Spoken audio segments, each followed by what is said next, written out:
What can we expect from the Anaheim Ducks in 2018-19? We'll take a look at that next.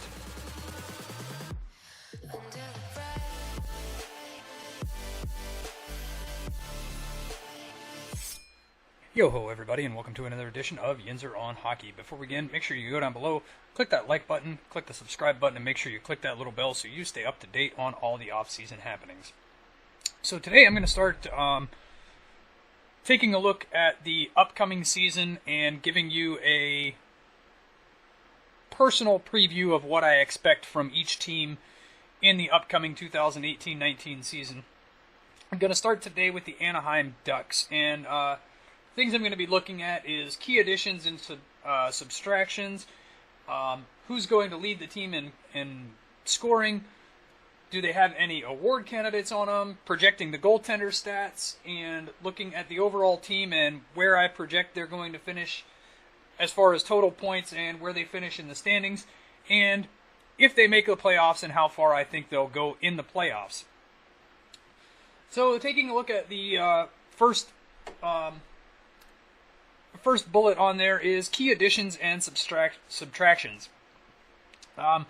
In the offseason, the Anaheim Ducks signed Luke Schenn, Brian Gibbons, and Carter Rowney, and Andre Schuster as some notable additions.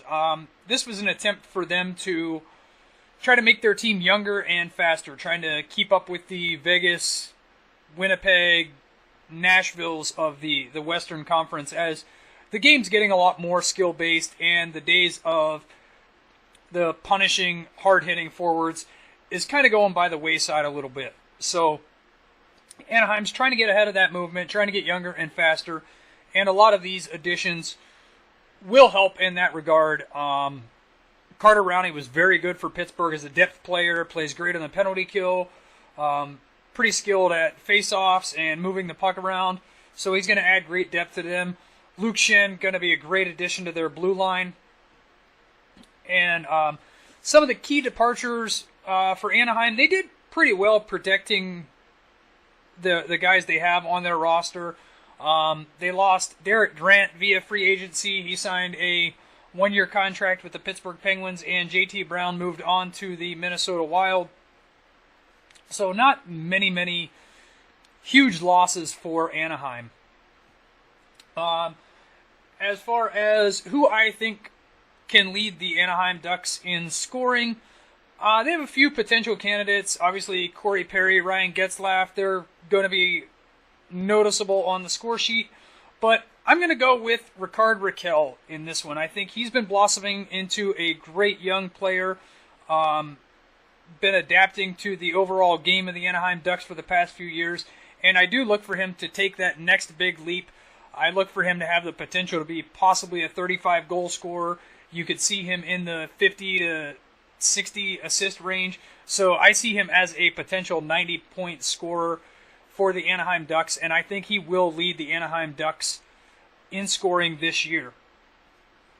As far as potential award candidates, Rakell's a guy that you could see show up on some Lady Bing ballots.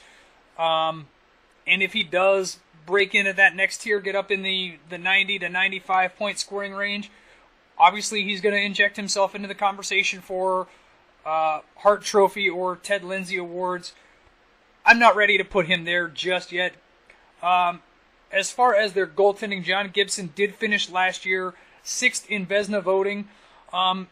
If he can stay healthy, he is one of the more consistent goaltenders in the league and can inject himself into the Vezina conversation. So as far as overall Anaheim Ducks award-worthy candidates, I have to say John Gibson as a Vezina candidate is a realistic expectation.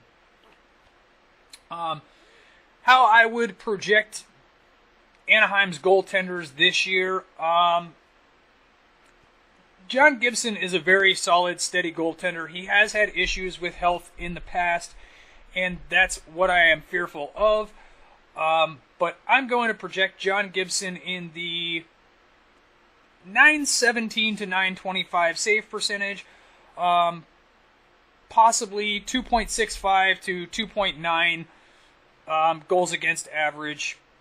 That's what I project him to finish at. So, again, could be a Vezina-worthy season. but I don't see him getting more than 55 starts.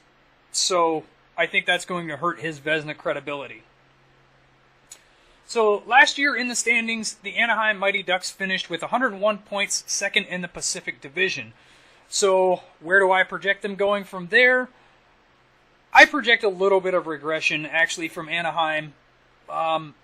Age and health is still a concern. There's a lot of speculation as to whether or not Ryan Kessler is going to start the season, whether or not they may have to put him on the long-term injured reserve and forego his entire season this year.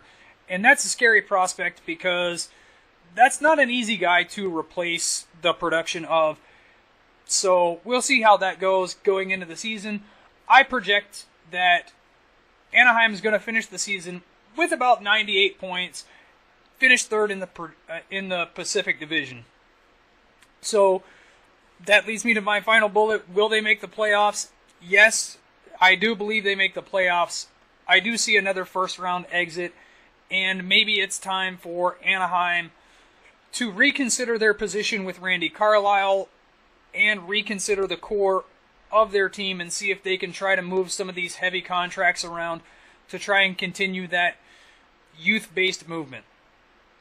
So that's my projection on the Anaheim Ducks. Let me know in the comments below, what is your expectations of the Anaheim Ducks this coming season? Can they contend for a Stanley Cup? Can they possibly take that next step in the playoffs, or do they regress, possibly miss the playoffs altogether? Let me know in the comments below. Don't forget to hit like and subscribe. Follow me on all the social media. And until I see you next time, have a good day.